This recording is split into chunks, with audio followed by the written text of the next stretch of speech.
Hello there. Once again, this is Anton from Anton Bay.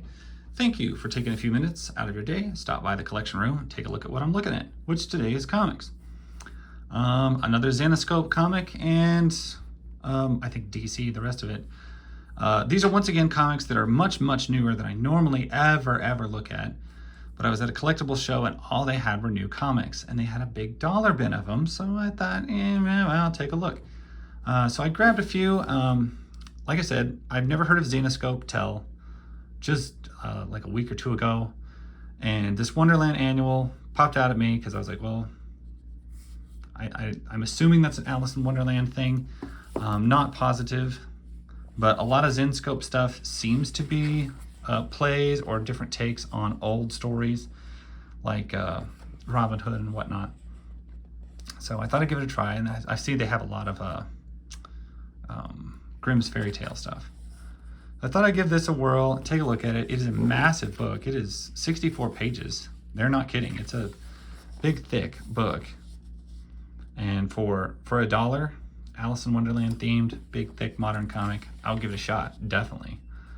And I thought it looked pretty good. Definitely have some Alice in Wonderland going on here. I see a white rabbit, see the little stripy socks. And then we get into full-on weird modern comic magic, which is fine. If it wasn't weird and deranged and a little bit off the normal path, it wouldn't be probably worth opening up. Because that is one thing that I have to have for my comic book is the weird factor.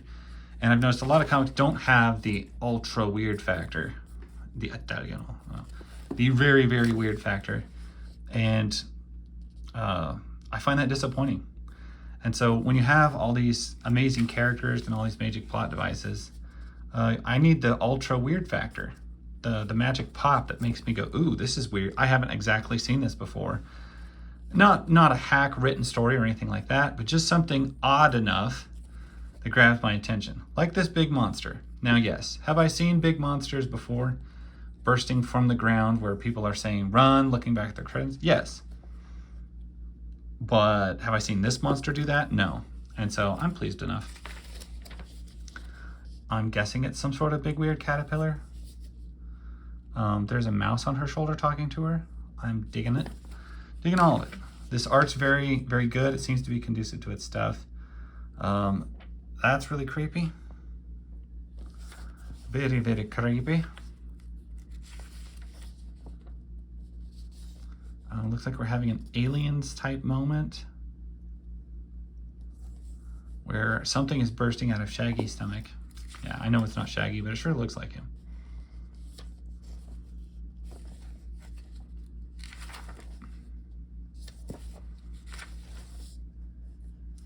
I like that we bounce back and forth between rather mundane looking normal panels to incredibly bizarre deranged panels, you know. So we're in the fairy world, we're in the magic world, then we're in the normal world, we bounce back. Kind of gives it more of a shock to it. I take it this is the Red Queen. She looks rather orange in my lighting right here, but maybe I'm wrong.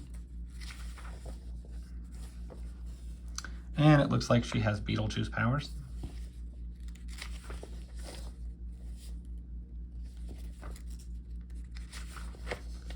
And this is a thick book. I am starting to appreciate it more. Like, it doesn't sound like that many when it says 64 pages. I think the average comic book is only like 32.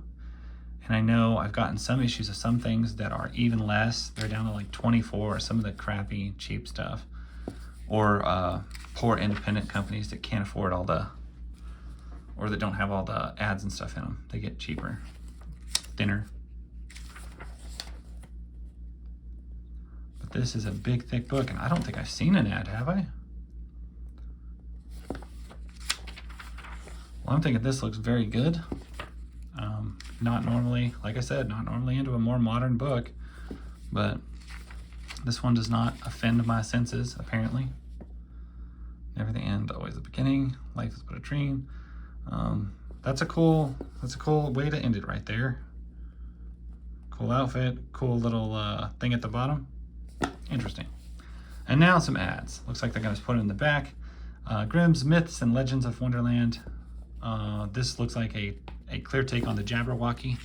If you guys are familiar with Alice in Wonderland or Through the Looking Glass, you'll know what that means. If not, you don't. Robin Hood, Dagon, and Bella, Scream of the Banshee. I just realized this is probably some take of Bella and Beauty and the Beast, but I'm not positive. Xenoscope Movie Club. Don't know what that is, but that's intriguing. Return to the Wicked Witch, or Oz, Return of the Wicked Witch. And of course, that's not how Dorothy normally dresses. I saw this one, I picked it up, I have it as well. Myths and Legends, Blood of the Gods. Was intrigued. So they had quite a few of these others in the bins at the place, and I thought, you know what, I'll give them a shot. I did grab a few more Zenoscope titles. Next up, this one is, I had to buy it out of like morbid curiosity. I have heard of Scooby Doo Apocalypse. Of course I have, but I have never read any of it. So I saw the issue and I was like, I will get that just because I'm intrigued. I'm not wild about the idea. I kind of tend to think that Scooby Doo is kind of one of those sacred things that I loved from my childhood growing up, and I don't really want it like violated or ruined, you know, like Velma did. So this is, even though I probably would really appreciate the story and I appreciate the take and the characters and all this stuff, it does make me a little sad that it is Scooby Doo, because in my brain, Scooby Doo never has this grim apocalyptic ending. Scooby Doo should be what Scooby Doo always was. Call me a stick in the mud. This should not be Scrappy Doo, ever. Like, that should never be a thing. Even if I loved this series, I would say that should not be a thing. Ever. That should never be a thing. But it just makes me sad to see my very, very beloved, safe childhood heroes that I watched stuck in a very miserable apocalyptic scenario that I never would have ever pictured them being in. And so I don't really care for that aspect of it. But out of morbid curiosity, I did have to grab these. So I feel like there's just some properties that, you know what, why make it a horror? Why make it depressing? I'm not really into it. I appreciate that it exists. I appreciate that it has dragged Scooby into the modern era. But I really don't like the take on it. It's too depressing for characters that I never viewed as depressing. They were supposed to overcome depressing circumstances and surroundings, always. And this, I just feel, is like awfully grim for me. And then next up, I came across these. These are Wonder Girls. I'm not a DC person at all. These just had really great, interesting, beautiful covers. These covers are beautiful. Her armor and her outfit here is, I mean, it's really well done. It's really well painted. It just looks good. I like it. So I thought I would give the book a try and crack it open. Now, I have no idea what they're about. I like this monster though. That's very cool. Big fan of that. Bigger fan of it now, just looking at it. I'm loving these monsters. But didn't really know what to expect. So I'm kind of appreciating the art all the way through this. That kind of muted tone background and the way they got these characters painted. I really like this background work. It almost looks like they just kind of browned out a still of an old photo and then just put modern animation over the front and left it sepia, and it looks great. And it looks like they kind of do that with different shades throughout the book, like darker greens and stuff like that. Deathstroke Incorporated, Black Canary. Saw some Black Canary issues there too. Should have probably got them. Can't remember if I did. Or they're not afraid to underuse words. Like, there's not a lot of words on these pages. A lot of this is told just with pictures and movement. That's not bad. I'm loving the eyes on this picture. You've done very well. So I'm gonna have to like pain myself to say, you know, hey, props to DC. This looks really good. I'm not reading the words because I'm flipping through it so quick. I may lose all respect for it when I do that, but I have to say, as far as visual appearance, this looks fantastic. And this has got to be modern because I just got this skin on Fortnite. Like just got it. So this must be this year, possibly. Let's see, do they even have this stuff in comics? I don't know where DC ever puts their stuff. We'll look forward to the next issue. This one's issue 5. And I'm gonna throw these back up there. So, DC Legends of Tomorrow. I didn't get a full run of these. I got like 3 and 5. I think that was all there was. But hey, if it's in a bargain bin, get it. See, that is beautiful. I don't know what the plot is. I don't know what anything is. That is beautiful. That's well done art. That's beautiful armor. Looks like they took a lot of work on it. I like the sword. I like the color scheme.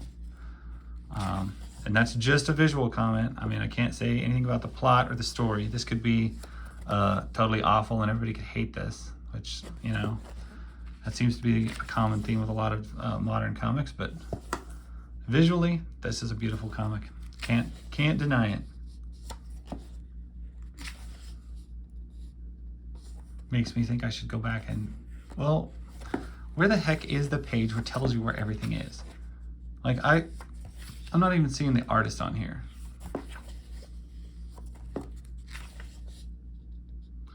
World of Krypton.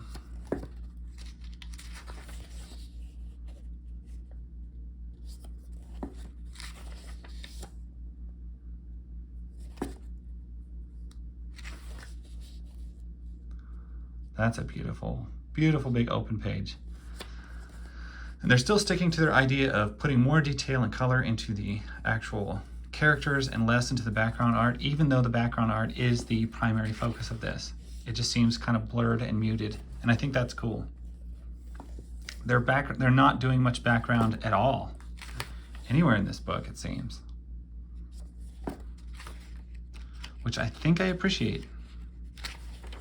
The occasional focus on background is important to give us context to where things are happening and how good it is, but too much and it's just going to distract from everything else.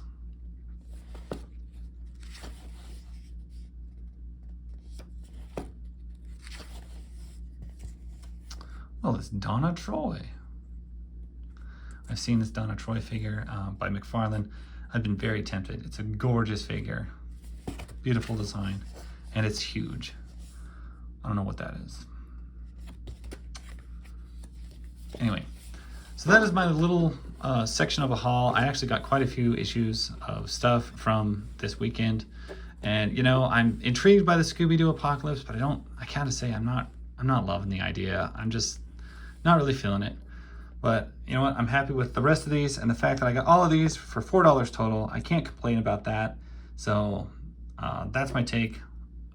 These are by far the most beautiful of the books I looked at. So yeah, we'll see. Anyway, thank you guys for watching. That's my story, and I will catch you guys later.